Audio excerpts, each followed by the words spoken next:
Volume 9 of the Chronicles of Ed Gulley and John. John takes a lesser billing in this story, of course, but I'm holding the camera, so I have a little bit of power. So Ed, how you doing? You look a little peppier than yesterday. Yeah, I had a couple of rough days, but I think it's leveled out. I feel much better now. The tough son of a bitch you be. I got double row tits, one on each side. So we were talking yesterday, it was interesting about, I was asking you whether you thought the life of a farmer was a small life, and or whether it was a big life. And you seem to grasp that idea right away, because it seems to me that it's a life confined by chores and animals. And do you agree with that? It's a small life? I do. I think it's a small existence in a big world. That we are just like little rats running around our little tunnels, doing the continuous work over and over again. And in some respects, we are misunderstood on how big of an importance we really take. Well, people here don't think about farmers as long as they have food. That's right. They walk into, whether it be Walmart or any of them, and see that sea of green, and they have no real touch with what it took to get it there. Or to keep it there. Yeah. So what makes it a small life? Is it just that you're just so busy? I think it's a combination of it's so busy, and the seasons just keep rotating. They're over and over and over, and they actually get going quite fast after a while. I think we thought that, oh, summers are long, we have a long fall and a lot of,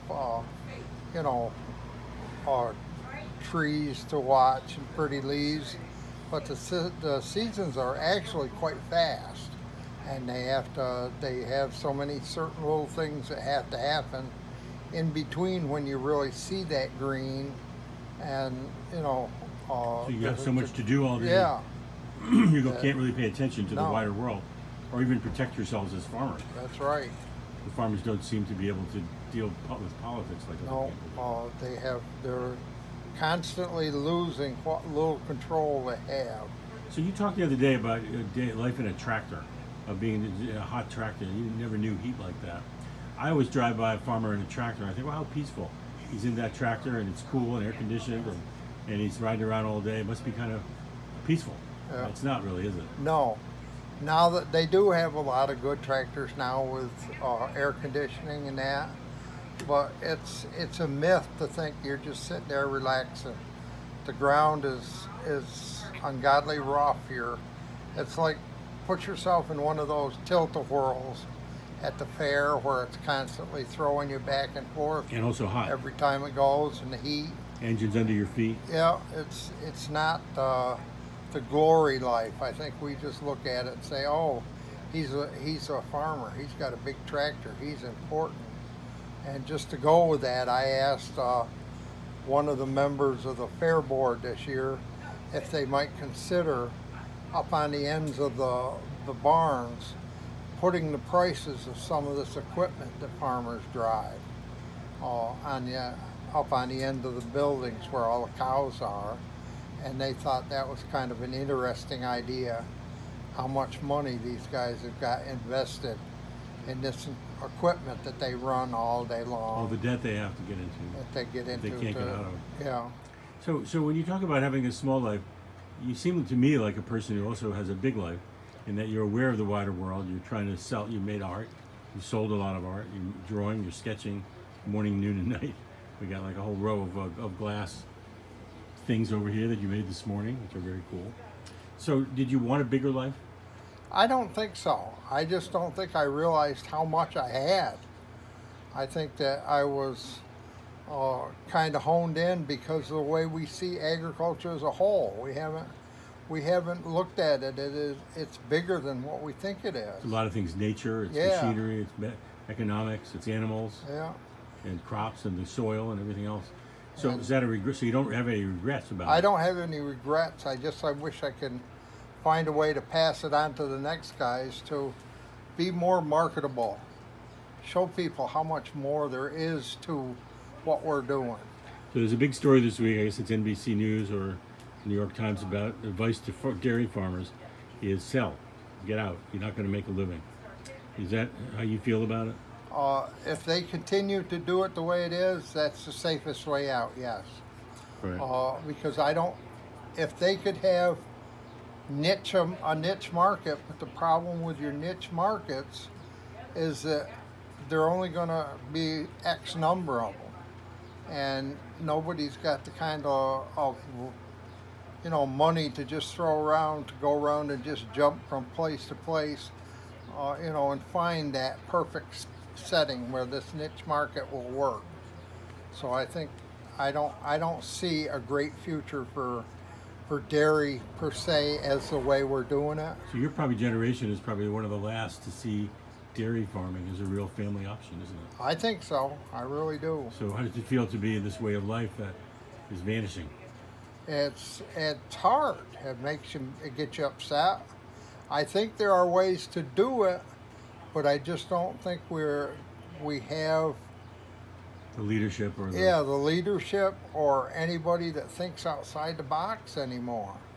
Everything has got to be too much a moneymaker. It's all about the red and the black. So you're saying in many ways the small life is rich and rewarding and you don't regret it. No. And a no. bigger life can be big but not happy. Yeah, I don't think a big life is the happy way to go. So your life is very fulfilling. Yeah. So are you assessing your life now as people say people do when they're sick? Are you reviewing your life and thinking Yep. about it? Are you feeling Yep. good about it? I had a great time. Absolutely great. Yeah, you had a good life. That's what I always Yes. felt seeing you. Oh, And you did I what you mean- wanted. You loved what you did, and you were surrounded by people you loved. And I think I have a lot of ideas that if people just want to sit down and listen and we just throw them around the table back and forth, there are ways. I don't guarantee I know exactly what the way is, but I still think there's ways for far smaller dairy to work. It's still going to be tough. It's not like it's going to be easy, but I think there are ways. Like, just for example, I ship my milk to Stewart shops. If I was to talk to the boss man of Stewart shops right now, right here in this room, I'd tell him, go get those big wheels that your electrical wire comes on when they put new wire up, down through. Open that door going into Stewart's. Put one of those big wheels right there. Right in the middle of it, put a barrel with chocolate milk in ice, white milk in ice. On the edge of that, put some homemade donuts, put some other things like that. I mean, they're trying to get into the idea where people come in and eat their breakfast there and all that type of stuff. We need to sell the chocolate milk. We need to push the dairy products, and I think that's one thing that they're not doing. We're way out for the farmers. Look out for that farmer. Get it right up there by the door. I myself know that since I got sick, I can feel a rush when I drink chocolate milk.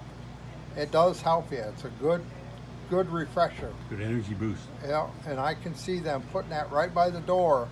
Fine, you've got that big thing. You can also put your coffee there for people who want coffee. Put that chocolate milk right there. Don't make them go to the See what back. you've done here in our video, and you got the milk speech in. You got the milk speech in. You but did it at the open house. You've done it. I know this speech by heart. I can get Yeah. it. But it's good to hear it because you're really talking about there's hope and there's a way around Yeah, it. I really think there is. You don't feel it's doomed. And I would be the first one to say I'd sit down. I don't care if it's with Gary Dake or anybody in any other milk business. I'll sit down with you anywhere, because I think that it's just a matter of sitting down there with an open mind. And now they've opened my mind up. I look at things completely different, and sit down there and just start talking things over, and then see if you come up with an idea. All right. Well, you're here and you're ready. So if anybody wants to talk about it, let Ed know or let me know, and we'll Yeah. set it up. Okay. Well, it's good. I like the milk speech. It's very good. You've added a couple of things to it, and let's hear it for the small life. That's You right. did it very well. Thank All right, you, we're out of John. time, sir. I love you very much. I love you too.